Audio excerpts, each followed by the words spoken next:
Hey guys, my name is Angel. Hi, and I'm Angelica.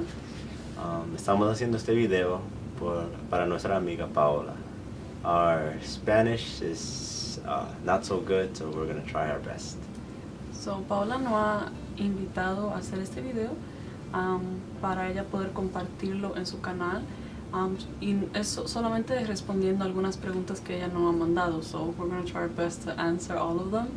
Okay. Right? Yes. Okay. So that's the first question. Okay. ¿Cómo se llaman y de qué países son? So, mi nombre es Angelica, yo nací en la República Dominicana. ¿Y eres? Mi nombre es Ángel y yo nací en Queens, New York.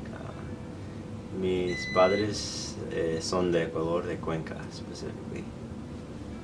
So nosotros pertenecemos al grupo de Talita Kumi, un grupo juvenil en la iglesia San José de Trenton, New Jersey. Hemos estado ahí por varios años. Yo he estado ahí en ese grupo desde hace 10 años, 11 años ya, pero tengo 3 o 4 años como líder. If we have any young viewers that would like to come, you're more than welcome to come join us every Thursday at 7 p.m. Yes. St. Joseph's. ¿Cómo se conocieron? Nosotros la primera vez cuando nos conocimos fue en la universidad, en un curso de English class on the first year. You want to say something more? So that was in 2012. That was our first class ever. That was your first class too, right? I think so. That was our first course after graduating high school. And I remember that I walked into the classroom and I was late, and like everyone was looking at me except for him.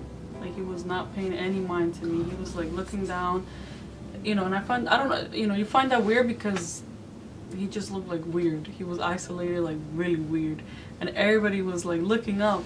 So I sat next to him because it was the only chair that was available, so I remember sitting next to him, and later on I realized that his name was Angel, and I was like, oh, in my mind I was like, oh, that's really cool, but we didn't really, like, we just knew, like, sometimes we have to do work together, but we didn't talk, right? So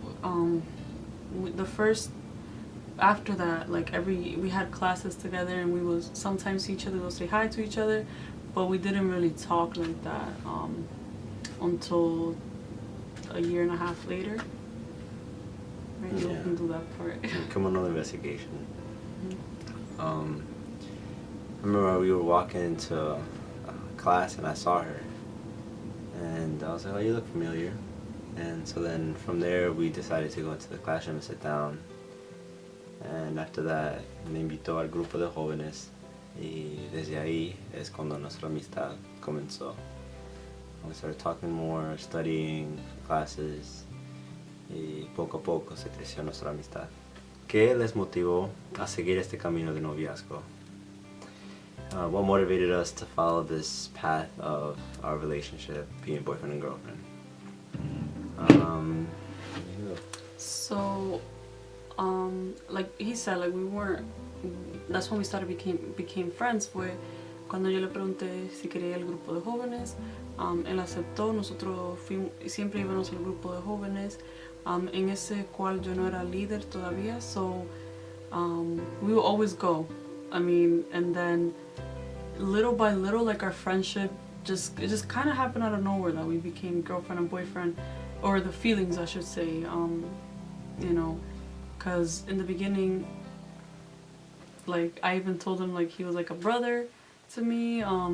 He was friend zoned, but little by little things just started changing. Like I started to see like how great of a guy he was, or not even as a guy, just how great of a person he was.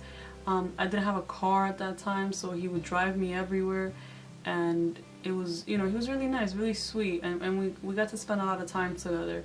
So I think what truly like let out the feelings was in 2014. So after 2 years of knowing each other a little bit, we had gotten into an argument as friends. We were only friends, and we had started into an argument, which we till this day we still have disagreements on that argument.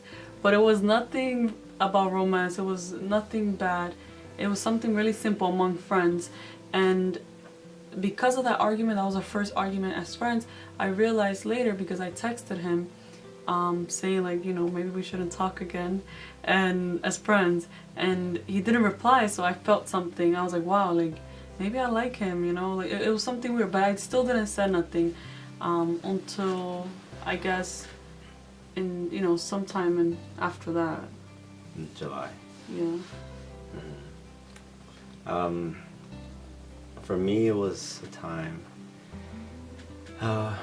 cuando nuestra amistad comenzó a crecer en nuestra relación con la escuela y después con la iglesia, con el grupo.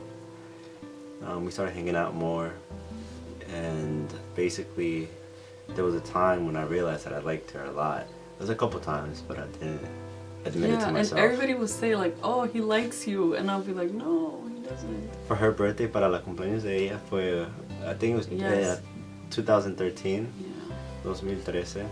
Yeah. Y yo fui con mi abuelita a comprar globos, a comprar decoraciones, y fue un jueves y me fui a la iglesia y I decorated everything by myself, and everybody was like shocked. Pero para mí eso fue, you know, de corazón, porque era mi mejor amiga, and I really wanted it to be special. And that was one time. Y la otra vez fue cuando ella estaba hablando tenía otro amigo, y ese amigo estaba interesado en ella. Y un día ella estaba hablando con ese amigo y me puse celoso. I got jealous and I didn't know why. But that's when little by little, I started realizing that I started to like her. I was interested in her. Yeah. We had talked about it. It was in July, a year later, 2014. And we started to take it slow, and basically took, I think, 3 years after, 3 years. Yeah. In 2015, I asked her to be my girlfriend. Yes. Wait, but then we're no longer girlfriend and boyfriend. Yes, we are no longer girlfriend and boyfriend, okay? My fiance, okay? Bueno, por eso, ¿Qué significa el amor para ustedes? Para mí el amor es vida, you know, sacrificio, paciencia, it's understanding, it's a lot of things. Es Dios, amor siempre será Dios, pero for everything else, I guess, it's life, you know. God is in everything, but I also believe love is life too. Porque yo no puedo decir el amor es esto, el amor es esto, porque para mí hay diferentes tipos de amores, you know. I love my mother, and I love my sister, and I love my fiance, but it's all different kinds of love, you know. I can't say, yo no puedo decir que yo amo más a mi mamá, o a mi hermana, o a mi futura esposa, porque para mí cada uno tiene diferentes tipos de amores. You know, to them I just love them, and that's to me what love is. So, para mí el amor no se puede definir como en una palabra o en una... Bueno, sí se puede ser una palabra, pero no es algo like, concreto, sino que es muchas cosas. Pero si tuviera que ser una palabra, entonces sería Dios. Porque it's the easiest way to define it, because it has the strongest sense, you know? So I think that... Why are you laughing? So I think that God, when God, you know, sent His Son and everything, that was the purest way of demonstrating just how much He loves us.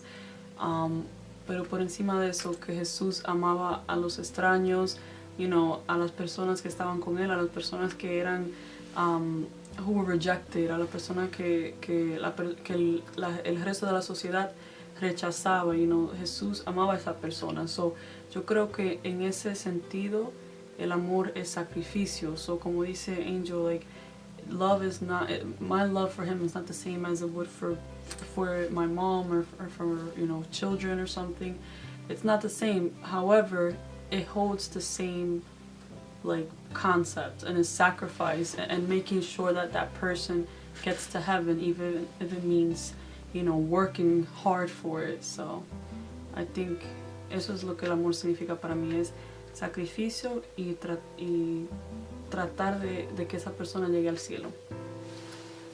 ¿Qué entienden sobre el matrimonio sacramental? So, para mí el matrimonio sacramental creo que sería un paso más allá que el amor, porque en el matrimonio sí hay amor, pero ya después de 20 años, 30 años, 40 años, ya el amor no es igual como lo era cuando eran jóvenes, right? So I think that with time, sometimes love is not the answer to everything, because it's a commitment, and it's a commitment that matters because it's matrimony. So it's done, under God, or with God, to support that marriage for the rest of each other's lives, and it's done in such a way that it's pure. It's not supposed to be defeated here on earth. So I think that's what matrimony means to me. It's just a step higher than love. Together, two souls to combine. I'm sorry, but I just thought about that. Like two people coming together, and becoming one. The matrimony is a calling. That's what I meant to say.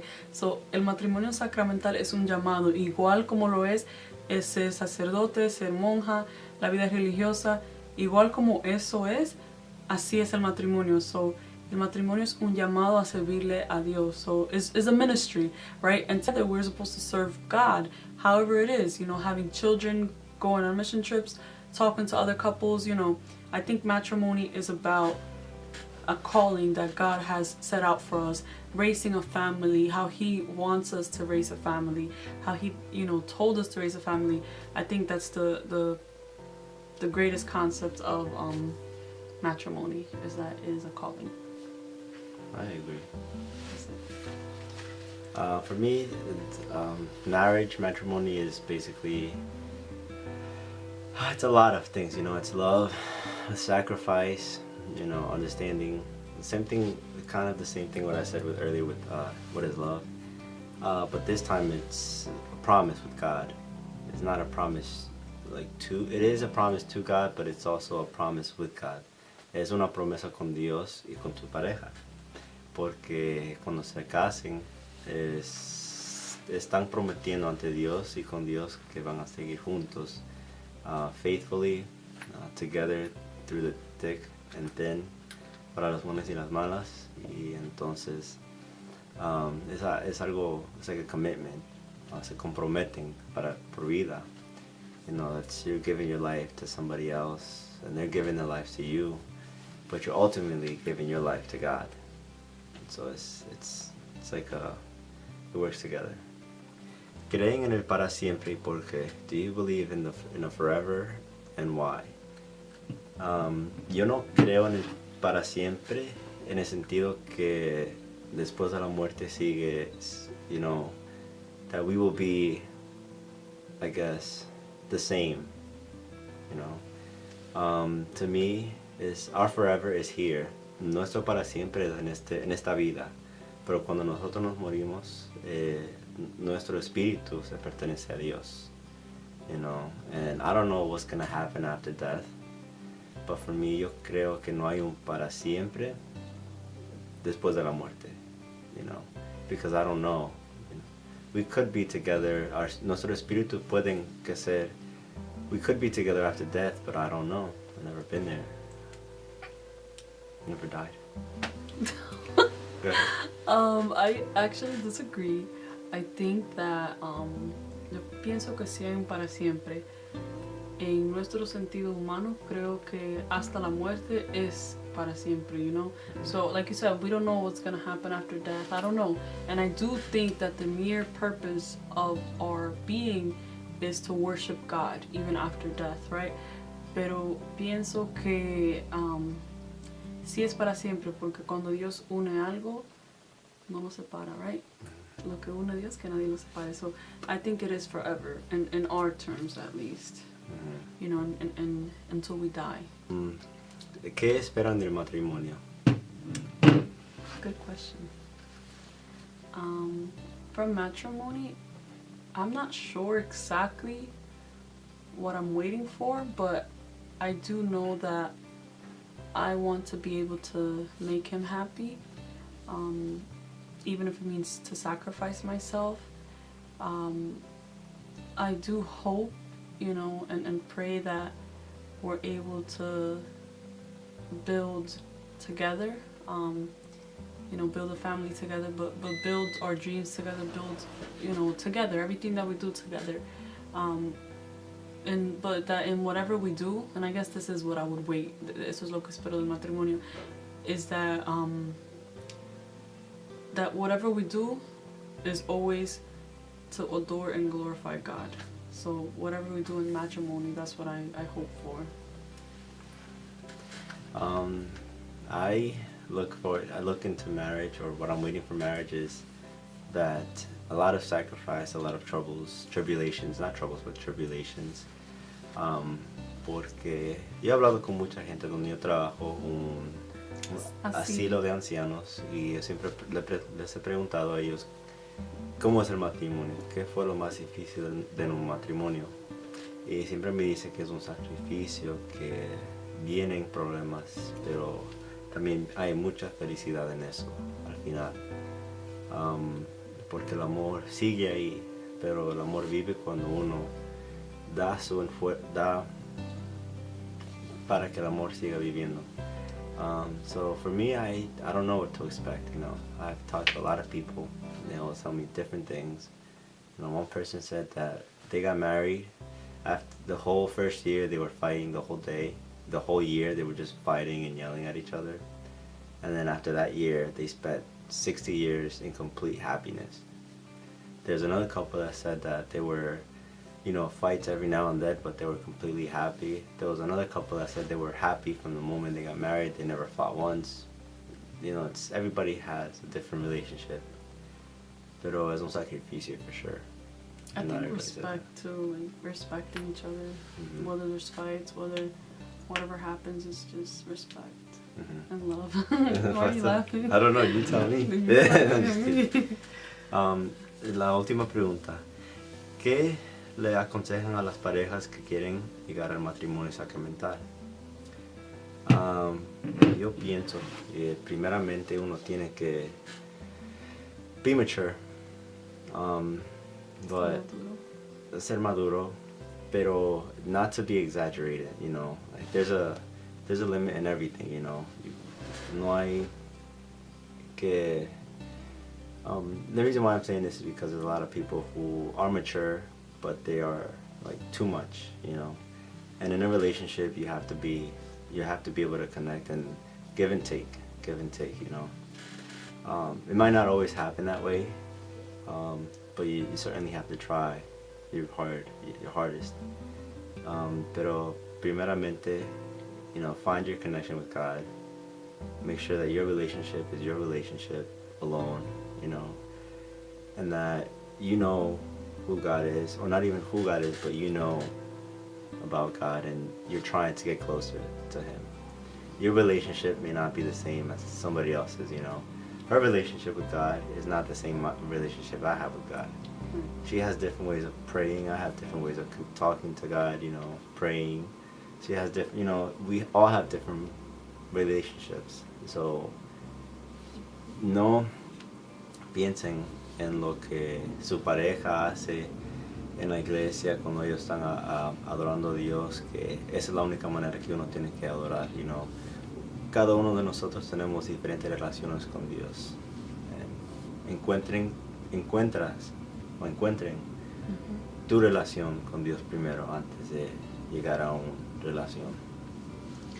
So I think you hit it right on top where I was gonna say. So same thing. Like I think it's important that before going into a marriage, you have to worry about yourself first. And even after in the marriage, even though now you're one, you are still responsible for your own actions and for your own self. And I think it's important that you worry about your relationship with Christ, like Angel was saying. So the best way I like to picture this is like a triangle, and I've seen this. It's like this is a triangle. The top here is God. This here is like Angel. This here would be me. And as I get closer on my own journey to God, and he gets closer on his own journey to God, ultimately him and I are getting together closer together because we're both reaching out to God in our own individual lanes. So being that we both are doing that individually in our own lanes, we're both uniting because God is the center of that marriage. God is the center of that relationship, but we have to be seeking Him and making sure that we are doing by His will individually first, and that ultimately will mean that we're doing it together, you know? I agree. Because God is there and we're both going this way, and we make it. Think about it, from Dominican Republic all the way to New York, or New Jersey, because we're in New Jersey. Yeah, Ecuador, New York, Jersey. So I feel like God put us here where we needed to be. And God will put you where you need to be, so don't worry, okay? Be happy. I don't know if you know that song. Search it up. Don't worry, be happy.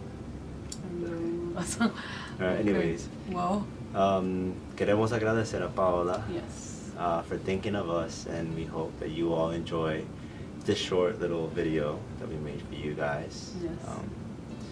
And we hope that God blesses each and every one of you in a very special way. Amen.